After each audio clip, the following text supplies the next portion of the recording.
When a man of sound judgment marries a woman of good sense, there is no necessity for the ruling authority to be manifested in their home. Good order can be preserved without it. If they differ in opinion at times, the one who is possessed of the greater power of persuasion, or the more gifted as a reasoner, gets the best of it in most cases. As is this happy portion nearly always falls to the woman, let us hope that she is, at least generally, in the right. This quotation is pretty funny. When do you think it was produced? 2025? In the year 2000? How about 1980? It was printed in 1872 by Lula Green, Mormon woman editor to the second woman-owned and operated newspaper west of the Mississippi, the Woman's Exponent. The need to communicate is universal, though the way exchanges occur have changed dramatically over time. As of 2025, you can easily communicate or access information. Any laptop connected to the internet can utilize Google to answer a question, or any book read on an electronic tablet. Clicking on a remote to a television gives a person entertainment or news 24 hours a day.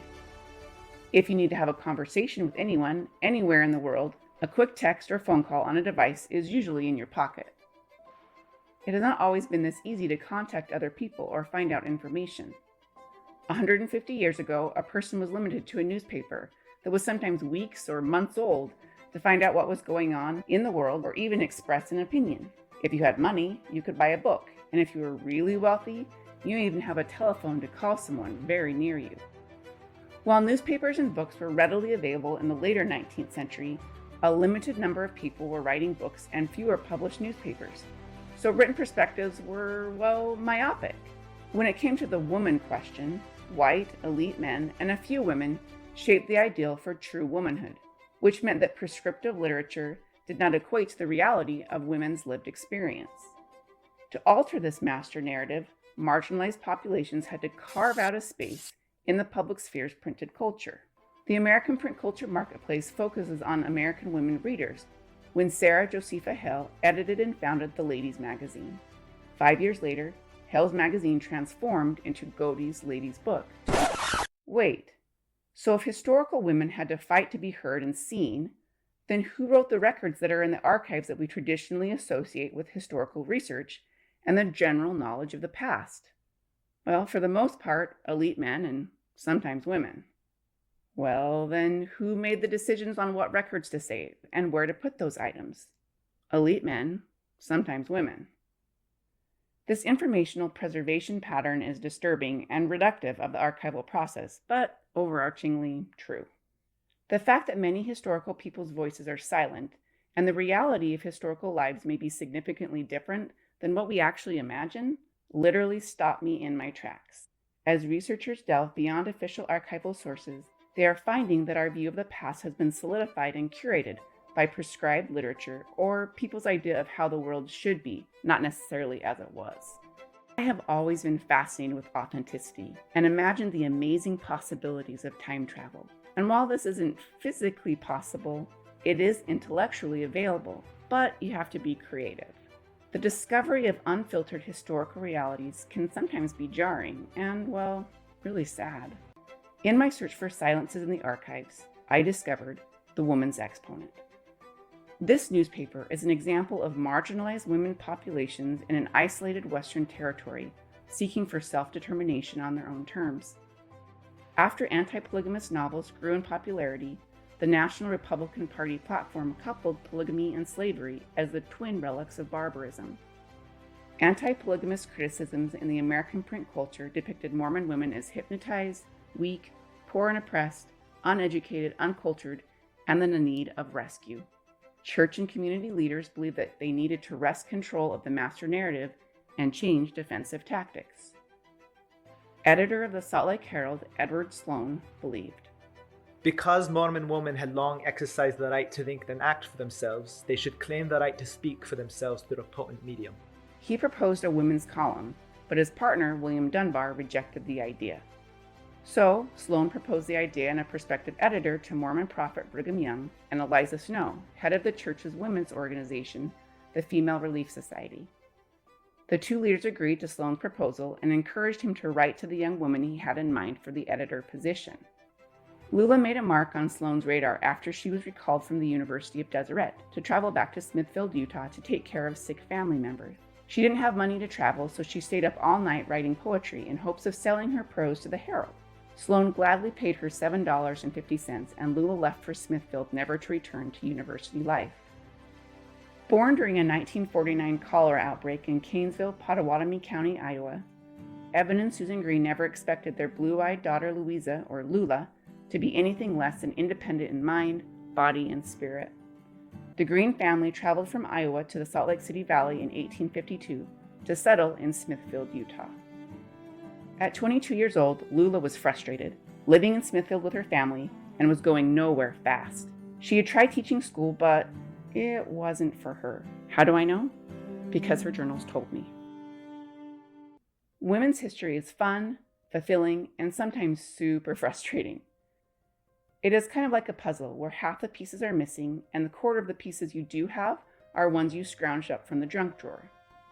Sometimes the pieces click, and sometimes there are gaping holes that will only be filled with confabulation. That's a fancy word for making stuff up, while making rational leaps that make sense in the historical context as well as understanding the subject you are discussing.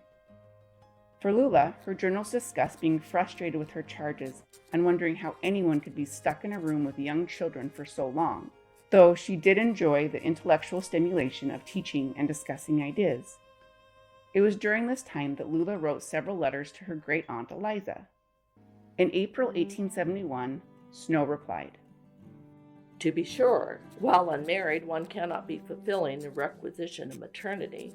But let me ask, is it not as important that those already born should be cultivated and prepared for use in the kingdom of God, as that another should be born? If left to me to decide, I should say that of the two, the cultivation is of the most consequence." Lula wanted something but was stuck in the limbo of cultural expectation and wanting something more. After she read Snow's letter, she also received a letter from Edward Sloane inviting her to be the editor for the first Mormon women's newspaper, and she promptly declined. Lula's driving insecurity surrounding lack of education and formal qualifications stopped her from seeing possibilities outside of Smithfield, Utah. However, Sloane again wrote and encouraged Lula to accept this opportunity. Lula conditionally accepted the job opportunity, but wanted to first have direct approval from Eliza Snow and Brigham Young's consent in defining the editorship as a service mission. When Snow and Young received Lula's letter regarding the editor position, Young asked if Lula's limited education was enough to manage the responsibility. Snow pertly responded, "She is staunch, and what she doesn't know she can learn. Experience will teach her the necessary things." In response, Young made the editor position an official mission for Lula, as Eliza had already decided that Lula and the paper were going to succeed. It is exchanges like this that make a historian unapologetically laugh out loud in a usually silent archive. This conversation is funny to imagine, but also because it was recounted by Brigham Young's daughter as a handwritten side note on an official history of the exponent. A fluster of planning ensued between Sloane, Snow, and Lula. They decided the newspaper would be published twice a month, but overarching questions of financing, subscription costs, and equipment stalled any further efforts. Printing a newspaper was expensive, and equipment was limited. Though, if you do digging, you find stories that make you laugh at the sheer tenacity of historical actors. Eliza Snow was irascibly influential, because appealing to her brother, the Mormon apostle Lorenzo Snow, and Utah congressional delegate George Buchanan had been fruitless for planning for the women's newspaper, she turned to the Relief Society sisters. She recounts in a February 1872 letter to Lula. "Some of the sisters kept cautioning me against cutting too far into the center, but being in ignorance of their meaning, I cut too far, and to my surprise, the greenbacks began to stick out, and the sisters who were watching my development crowded them back, and I desisted in astonishment." In support of the women's newspaper, the religious women raised $250 to go towards the publication of the paper, and put the greenbacks, or the money, in the cake to surprise their beloved Sister Eliza. With printing materials ordered and newspaper details planned out, Lula moved to Salt Lake City. Edward Sloane named the new Mormon women's newspaper the Woman's Exponent, and the first edition was printed on June 15, 1872. Lula met her future husband Levi Willard Richards the same year, and the couple were married in 1873, followed by a baby, Mary, the next year. Though the exponent went on to be published until 1914, Lula only continued on as editor until 1877. In her last editorial, Lula officially stated, "Not that my interest in the public weal is diminishing, or that I think the best season of a woman's life should be completely absorbed in her domestic duties. But every reflecting mother and every true philanthropist can see the happy medium between being selfishly homebound and foolishly public-spirited." Initially, I thought, fair. Her first daughter, Mary, had died of scarlet fever 9 months prior, and she had just lost a newborn baby in July. But in all of Lula's editorials, she advocated for women's presence in the public sphere and was at the center of Salt Lake City's women's intellectual movement. Why stop? Was she tired? What happened? And this is when a women's historian thinks, Watson, the game's afoot. The whiteboard gets rolled out, timelines are drawn to ultimately achieve what my family lovingly calls the murder board. Stories make sense, usually, and when something doesn't feel right, it's because you're missing information. Everything that's been published about Lula states she retired as an editor to care for her home and family, because that's what her final article stated, and it's supported by her letter exchanges with Brigham Young. However, the narrative dissonance of her activity in women's advocacy, seen against her decision to retire, but then later continued to contribute to other print culture sources, bothered me.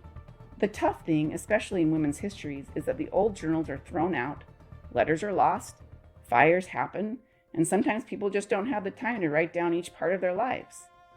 In uncovering stories for marginalized populations, the story has to be drawn out from different sources, peoples, and ideas. For Lula, part of the answer was found in her father-in-law's finances. Her husband Levi had not held a job throughout their entire marriage.